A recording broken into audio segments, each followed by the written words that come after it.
السلام عليكم ورحمة الله وبركاته. بمناسبة دخول شهر رمضان الكريم أنا قلت أجهز معاكم الفول المدمس اللي بيكون نجم سفرة السحور. والنهارده بصراحة يا جماعة أنا صايمة، فقلت أعمل معاكم بقى الفول المدمس. بصراحة ربنا يبارك الشاب اللي قال لي على المكون السري اللي بيحطه في عربيات الفول، بيقول لي بيخلي الفول السر ده بيخلي الفولية حباية بيضة وطرية زي الزبدة من غير أي إضافات، ولا جزر ولا طماطم ولا صلصة ولا دقيق ولا نشا. بيقول لي ولا بنحط دقيق ولا نشا ولا كربونات ولا بيكنج باودر. بيقول لي مكون سري بيعمل معاكي فرق وهتكتشفيه انت السر. الطعم بجد ملهوش مثيل. تعالوا كده الاول هنصلي على النبي. وعايزه اقول لك دلوقتي انا جبت نص كيلو من الفول البلدي، وقال لي هات البلدي الحبايه الكبيره، ما تجيبيش الحبايه الصغيره دي مستورده، وطبعا المستورده بتحتاج لنقع 12 ساعه. قال لي هاتي حبايه الفول البلدي، شايفينها دي البلدي. طبعا بفرز الفول بتاعي، بشوف الحبايه الحلوه باخدها، والحبايه اللي فيها سوس كده اهوت ما باخدهاش. طبعا بعد ما نقيته هروح اغسله بقى يا جماعه، لازم اغسله كويس. تمام. ابتدي تغسله كده بدل المره 2 و3، واهم حاجه اتاكد من غسيله. باكد تاني الفول ده انا ما نقعتوش، وعايزه اقول لك هو قال لي بيستوي خلال 12 ساعه على نار هاديه بيستوي، لكن بصراحه يا جماعه هو خد معايا المفاجاه والحمد لله. خد معايا 8 ساعات، وهتشوفوا الفرق دلوقتي زبده. بجد ربنا يبارك له، احلى فول كلته في حياتي. شايفه بقول لك دلوقتي انا جبت بقى الدماسه والحله. بقول لك ما عندكيش الدماسه هات الحله دمسي فيها. انا بقول لك اهو لو ما عندكيش الدماسه هات الحله. بس انا ايه يا جماعه، انا عندي الدماسه بتاعتي بحب ادمس فيها، بتخلي طعم الفول بتاعي حلو. لكن انا بقول لك ما عندكيش الدماسه هات الحله عادي. والحله دي يا جماعه بتاخد نص كيلو من الفول. تمام. بعد كده جبت الدماسه بتاعتي تكون نظيفه وحلوه، ابتديت احط فيها نص كيلو من الفول بتاعي. وبقول لك الفول يا دوبك خد نص الدماسه بتاعتي. تمام. قال لي على المكونات التانية اللي هو ربع كوبايه من العدس، وانا حبيت اوريه لكم البنات اللي لسه مبتدئه ومش عارفه. ربع كوبايه من العدس وربع كوبايه من الغله بتاعه البليله.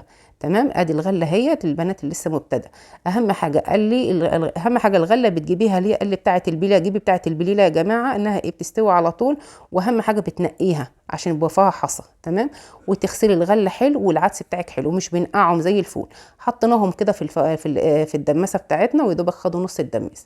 وبعد كده حطيت ميه عادي من الحنفيه. قال لي حط ميه عادي من الحنفيه، بس املي 3/4 الدماسه وخلي الربع التاني فاضي، عشان ما تيجي تحطيها على البوتاجاز مش يكب منك. بعد كده هسيب الغطا بتاعي موارب وعلى النار عاليه عادي، عشان اول ما يغلي هحط المكون السري. المكون السري ده ما بيتحطش معاهم في الاول، لا ده بيتحط معاهم بيتحط في الاخر. بكرر تاني، اللي هو الرز معلقتين رز. قال لي ربع كوبايه من الرز. بجد جميله دي، اللي بتفتح اللون وبتخلي معاكي الفوله جميله جدا وطعمها فظيع جدا، وبتفتح اللون يا جماعه، بتخلي اللون الفوليه بتبقى بيضه وجميله. قال لي ولا بنحط نشا ولا دقيق. بتوع المحلات بيخبوا عنكم كده اهو، بيقولوا لكم نشا ودقيق عشان مش عايزين يقولوا لكم الرز ده بيفرق جامد في الطعم. شوف انا بعد اول ما غلي بالظبط، قال لي اول ما تغلي الميه حط الرز، اوعي تحطيه في البدايه، اول ما يغلي حطيه كده من على الوش.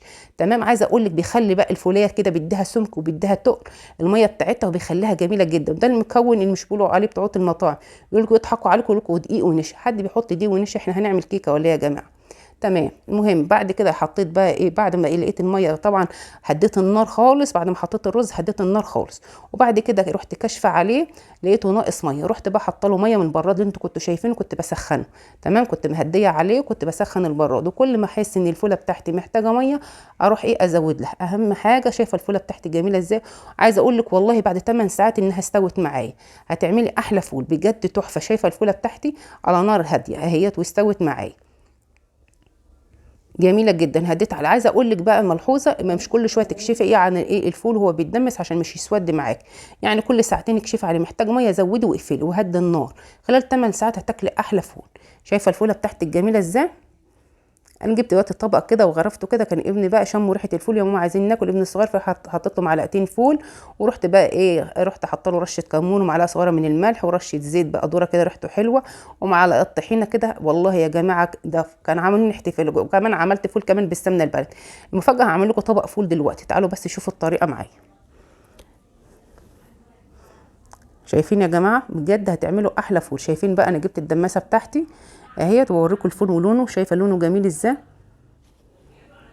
بجد تحفه يا جماعه. شايفه حبايه الفول بيزبده والله. ده بعد 8 ساعات استوى ولونه احمر جميل، ولا اسود ولا اي حاجه. عايزه اقول لك انا السنه اللي فاتت كنت عامله فيديو تحط فيه طماطمايه وجزرايه ولون احمر وجميل ما بيفرقش حاجه عندي. هسيب لكم اللينك بتاعه في صندوق الوصف، دوسوا بس على كلمه المزيد هيدخلكم على الفيديو على طول. عايزه اقول لك دلوقتي انا بسيب بعد ما غرفت الفول في البايركس بقى سبته يبرد خالص، وابتديت اعبيه هنا في العلب دي. بقول لك العلبه انا كنت وريتها لك دي بقول لك مش حلوه، اما العلب دي جميله جدا. بتاخد معايا الكميه، احنا 6 انفار ودي بتكتفي ل6 انفار. عايزه اقول لك تحفه. بخزنه يا جماعه في العلب دي بعد ما اسيبه بيبرد كده. شايفه بقول لك حبات الفول جميله ازاي. بعد ما بيبرد خالص ببتدي اعبيه في العلب دي، وبحط العلب دي بقى كده بغطيها واحطها في الفريزر. وساعه ما اجي استخدم العلبه بطلعها كده من بالليل واحطها في التلاجة تفك براحتها، واقوم الصبح ايه نطلعها نفطر بيها. تمام، ما بحطهاش تفك بره، لا في التلاجة. شايفه بقول لك العلبه دي جميله ازاي. عايزه اقول لك لو عندك اكياس ولا حاجه انا هوريكي دلوقتي، ودي حاجه ايه حسب رغبتك عبيهم.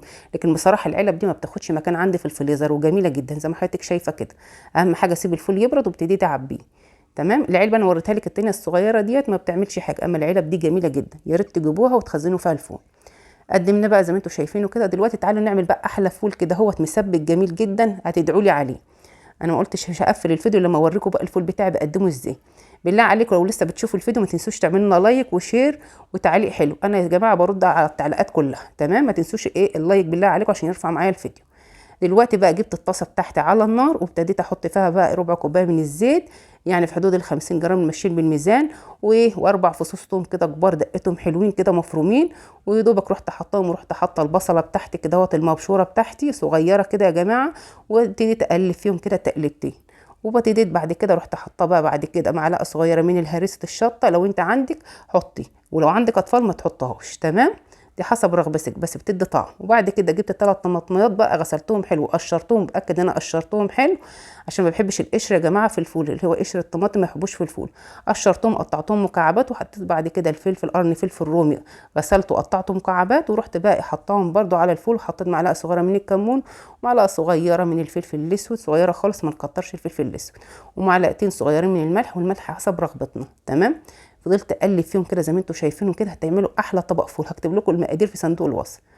شايفين؟ ما تنسوش بس بالله عليكم اللايك عشان يرفع معانا الفيديو وايه، وتعليق حلو كده، وتشيروا الفيديو لكل اصحابكم وحبايبكم. ولو عايزين اي حاجه انا برد. طبعا كنت معليه النار وبقول لك كده قلبته، ودوبك رحت منزله طفيت النار وابتديت اغرفه في الطبق. شايفه بقى؟ تعالي بقى نقدم بقى السفره بتاعتنا كده عشان ايه تحفظوا الفيديو دوت. على فكرة لو حفظتوه مش عارفة هو باليوتيوب الظاهر بيحذفه ولا حاجة، لكن لو عملتوا لايك اللايك ايه بيحفظ الفيديو معاكم عشان ترجعوا له عشان رمضان. كل سنة وحضراتكم طيبين. شايفة بقى نقدم السفرة بتاعتنا كده جنب بصل وخيار، وخيار مخلل وفلفل وتنجان مخلل وبطاطس شيبسي. شايفة احلى طبق فول بجد، هتدعوا لي عليه. تعالوا نقدم السفرة بتاعتنا بقى لشهر ايه للسحور بتاع رمضان. تعالوا كده الاول ندوق، والله احلى طبق فول. انا عايزه اقول لك الولاد يجوا فطروا السفره دي بقى. طبعا انا كنت صايمه، هم بقى لما شافوا كده رحت مكتره بقى وعامله السفره. شايفين؟ احلى سفره بجد، هتعملوها وتدعوا لي عليها. انا خلصت الفيديو، ما تنسوش تعملوا لنا لايك وشير واشتراك في القناه. شايفه احلى سفره تقدموها، هتنفع فطار او غدا. السلام عليكم ورحمه الله وبركاته.